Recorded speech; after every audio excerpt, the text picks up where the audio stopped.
Quem gosta de ofertar, dizimar e primiciar para Deus? Amém? Então gostaria de estar chamando a evangelista Sara, que vai estar trazendo uma palavra aos nossos corações. Amém? Pode aplaudir até ela chegar aqui, porque o Senhor é digno de todas as coisas. Amém? Graça e paz, igreja. Amém. Abra sua Bíblia comigo em Gênesis 39, versículo 2.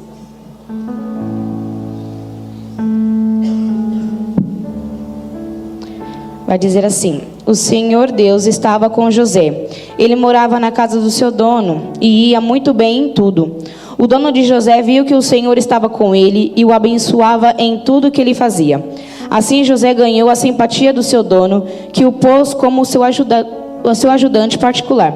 Potifar deu a José a responsabilidade de cuidar de toda a sua casa e tomar conta de tudo o que era seu. Dali em diante, por causa de José, o Senhor abençoou o lar do egípcio e também tudo o que ele tinha, em casa, no campo. Amém? Glória a Deus. O que esse capítulo ele chama muita atenção é que, se você for ler ele por completo, a maioria dos versículos vai dizer: o Senhor estava com José e tudo que ele fazia dava bem, tudo que ele fazia dava certo. E a primeira coisa que eu quero dizer para você é que o Senhor está com você. Amém? Então tudo aquilo que você fizer vai dar certo, vai prosperar. Muitas pessoas acreditam que José ele era próspero somente quando ele chegou no palácio. Mas José ele era próspero quando ele foi jogado naquele poço. José ele era próspero quando ele foi vendido pelos seus irmãos. José ele era próspero quando ele foi também para a cadeia. E José era próspero também quando ele chegou no palácio. Mas não porque José era próspero porque ele tinha bens materiais, mas é porque o Senhor estava com ele. Ele entendia isso. Então, às vezes, muitas pessoas acham que José era próspero somente quando ele chegou, vamos dizer, ali no topo. Mas José ele era próspero porque ele tinha uma metanoia de mente. Ele teve uma renovação de mente. E nós precisamos ter isso. Entender que você já é próspero. Não por aquilo que você tem ali, bens materiais, porque o Senhor está com você. Então, você já é próspero e Ele é o suficiente na sua vida, amém? Então nós precisamos entender isso. José ele não parou em meio à circunstância. Ele poderia parar em algum momento pelo aquilo que ele passava, pela tempestade que ele estava passando, pela circunstância que ele estava passando. Mas José ele não parou porque ele tinha uma palavra. José ele não parou porque ele tinha um sonho. O Senhor já mostrou para ele aquilo que ele iria viver.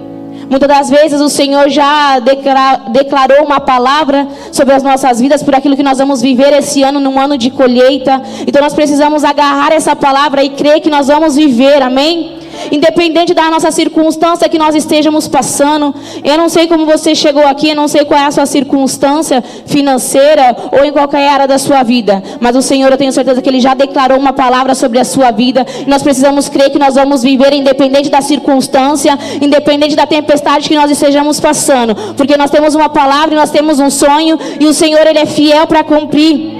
Aleluia.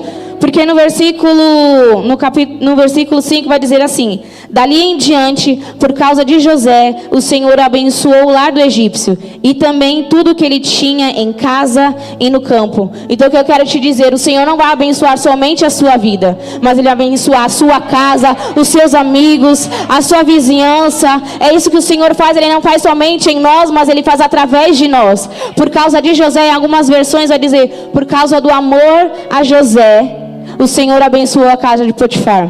E eu quero te dizer, por causa do amor a você, que o Senhor tem por você, Ele vai abençoar a sua casa, Ele vai abençoar a sua vida, em todas as áreas da sua vida, amém? Nós precisamos crer nisso. Mas também nós precisamos cumprir os mandamentos e ali entregar os nossos dízimos, entregar nossas primícias, por amor ao Senhor.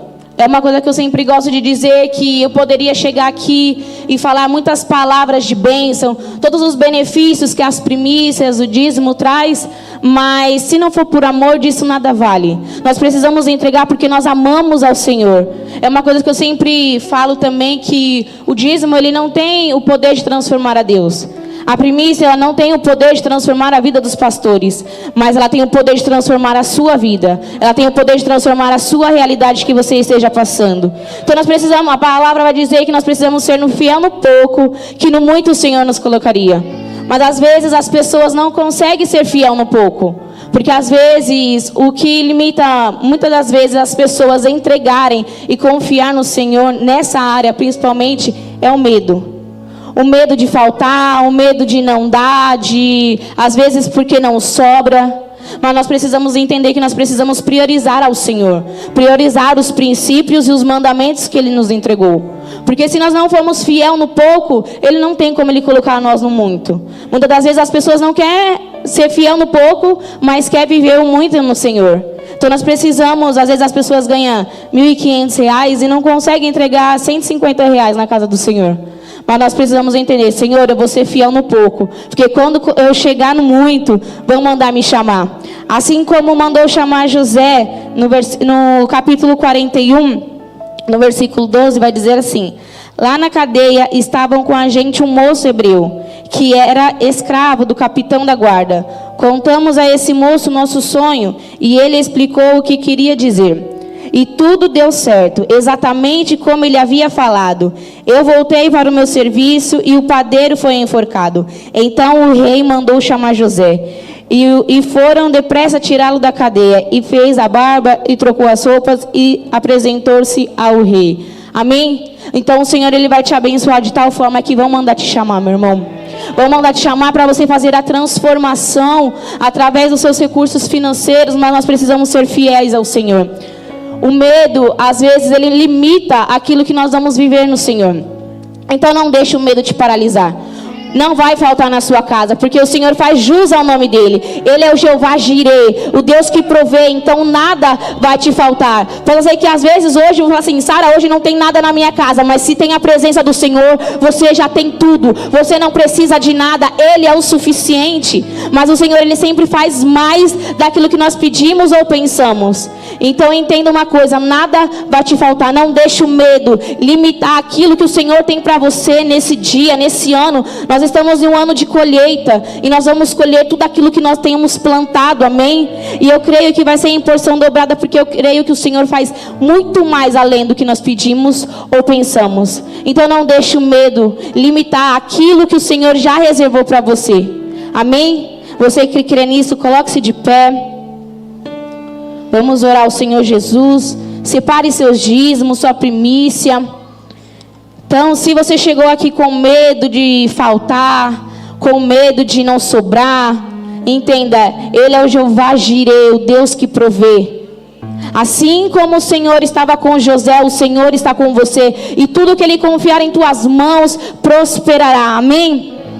Pai, em nome do Senhor Jesus, nós queremos te agradecer por mais uma oportunidade de nós estarmos em tua presença.